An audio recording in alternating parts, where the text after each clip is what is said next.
This is Megan with you to read our story, Roxaboxen, for our playscape all around town.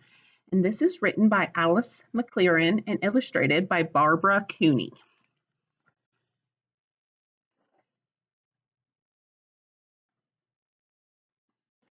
Marian called it Roxaboxen. She always knew the name of everything. There, across the road, it looked like any rocky hill, nothing but sand and rocks, some old wooden boxes, cactus and greasewood, and thorny ocotillo. But it was a special place. The street between Roxaboxen and the houses curved like a river, so Marian named it River Road. After that, you had to ford a river to reach Roxaboxen. So there's their little town, Roxaboxen. Of course, all of Marian's sisters came, Anna May and Frances and little Jean, Charles from next door, even though he was 12, and and Eleanor, naturally, Jamie with his brother Paul. Later on, there were others, but these were the first. Well, not really the first. Roxaboxen had always been there and must have belonged to others long before. When Marian dug up a tin box filled with round black pebbles, everyone knew what it was. It was buried treasure. Those pebbles were the money of Roxaboxen. You could still find others like them if you looked hard enough. So some days became treasure hunting days, with everybody trying to find that special kind. And then on other days, you might just find one without even looking. So there they are, looking for the special rocks or pebbles. A town of Roxaboxen began to grow, traced in lines of stone. Main Street first, edged with the whitest ones, and then the houses. Charles made his of the biggest stones. After all, he was the oldest. At first, the houses were very plain, but soon they all began to add more rooms. The old wooden boxes could be shelves or tables or anything you wanted. You could find pieces of pottery for dishes. Round pieces were the best. It's starting to look like a town. There's our road and little houses all around. I'd say it looks like a town. Later on, there was a town hall, and Marian was mayor, of course. That was just the way she was. Nobody minded. Do we have a mayor here in Waynesburg? We do. Can anyone tell his name?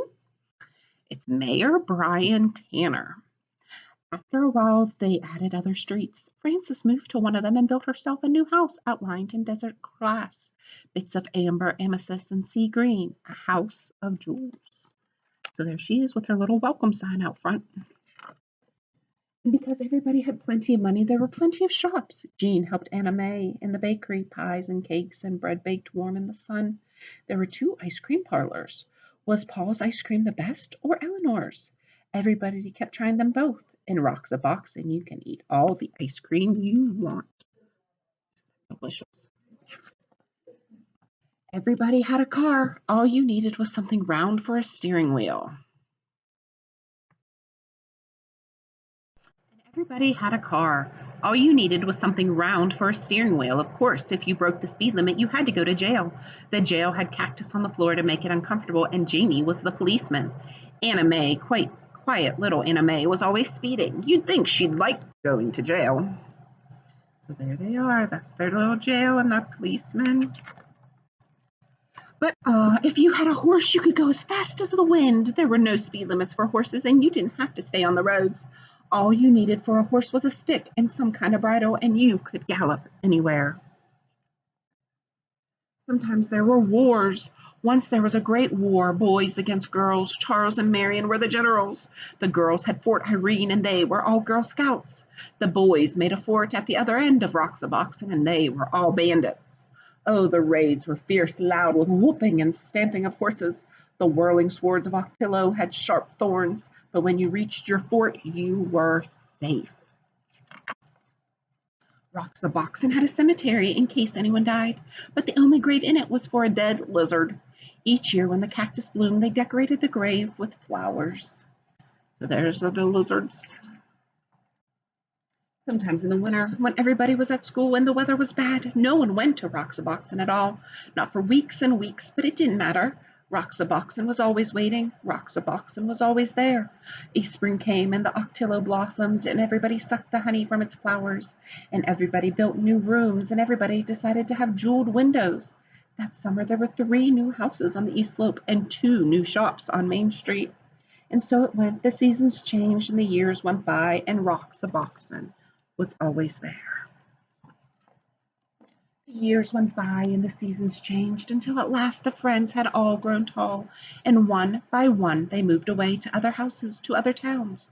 So you might think that was the end of Roxaboxen, but oh no, because none of them ever forgot Roxaboxen. Not one of them ever forgot. Years later, Marion's children listened to stories of that place and fell asleep dreaming dreams of Roxaboxen. Gray-haired Charles picked up a black pebble on the beach and stood holding it, remembering Roxaboxen. More than 50 years later, Frances went back and Roxaboxen was still there. She could see the white stones bordering Main Street, and there, where she had built her house, the desert glass still glowed, amethyst, amber, and sea green. And that was the story of the town of Roxaboxen.